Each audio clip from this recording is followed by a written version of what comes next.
गरीब लड़के की कहानी। रविवार का दिन था। मैं घर पर अकेला बैठा था। शाम का वक्त हो रहा था और काम करने का मन नहीं कर रहा था।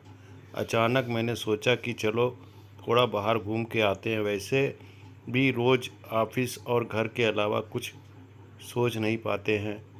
ऐसे में जब मैं घर से निकला तो देखा कि बहुत सारे लोग अपनी मंजिल तक पहुंचने के लिए बस और टेम्पो का इंतज़ार कर रहे थे। तभी मुझे एक अचानक छोटा सा लड़का दिखा जो फटे पुराने कपड़े पहने हुए था। कम से कम उसकी उम्र 10 से 12 साल होगी।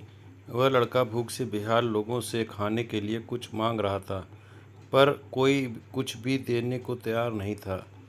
फिर कुछ ही देर में वो लड़का आगे चला गया और मैंने देखा एक व्यक्ति से पानी मांग रहा था। ऐसा लग रहा था कि वह बहुत प्यासा हो, लेकिन उस व्यक्ति ने पानी देने से इनकार कर दिया। अचानक एक कार वहां आकर रुकी। उस लड़के ने उम्मीद भरी नज़रों से कार वाले से कुछ मांगा, पर उस कार वाले ने अंदर से एक लिफाफा बाहर फेंका और वह लड़का दौड़कर लिफाफे की ओर भागा, किंतु लिफाफा खाली था।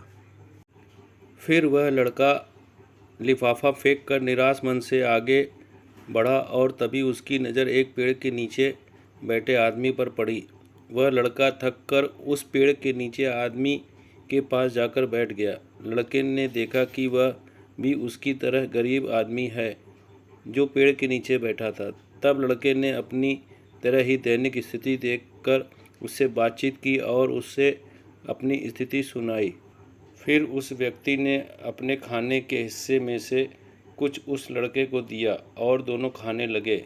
इससे साफ दिखाई देता है कि इंसान अमीर होने के बावजूद वह गरीब है, और जो गरीब है तो उसके पास सब कुछ है। कहने का मतलब है कि एक गरीब आदमी सबकी तकलीफ़ को समझता है, क्योंकि उसके अंदर किसी भी बात की चाह नहीं होती है। इसलिए वह सबको अपने जैसा समझता है और बिना किसी स्वार्थ के सबकी मदद करता है। यहाँ पर मैं ऐसा नहीं कहना चाहता हूँ कि सब अच्छे या बुरे होते हैं, पर इंसानियत ही सबसे बड़ी दौलत है। आखिर हम सब एक ही तो हैं। ज़रूरत पड़ने पर हमें सबकी मदद करनी चाहिए, क्योंकि हमें भगवान ने उनसे अच्छा बनाया है जिनको रात में सोने को छत भी नसीब नहीं होती है। व्यक्ति अपने व्यवहार से अमीर होता है। तुम्हारा चेहरा एक मुस्कान दे सकता है, तुम्हारा मुंह किसी की प्रशंसा कर सकता है, तुम्हारे हाथ किसी ज़रूरतमंद की सहायता कर सकते हैं।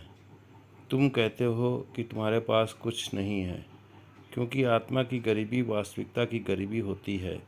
पाने का हक उसी को है जो देना जानता है। जो व्यक्ति किसी दूसरे के चेहरे पर हंसी और जीवन में खुशी लाने की क्षमता रखता है, ईश्वर उसके चेहरे से कभी हंसी और जीवन में खुशी कम नहीं होने देता है। हाथों का सच्चा आभूषण ही दान है। यह एक संदेश है कि ज़रूरतमंद लोगों की मदद करें, अमीर दिल से और इंसानियत से बने पैसों से नहीं।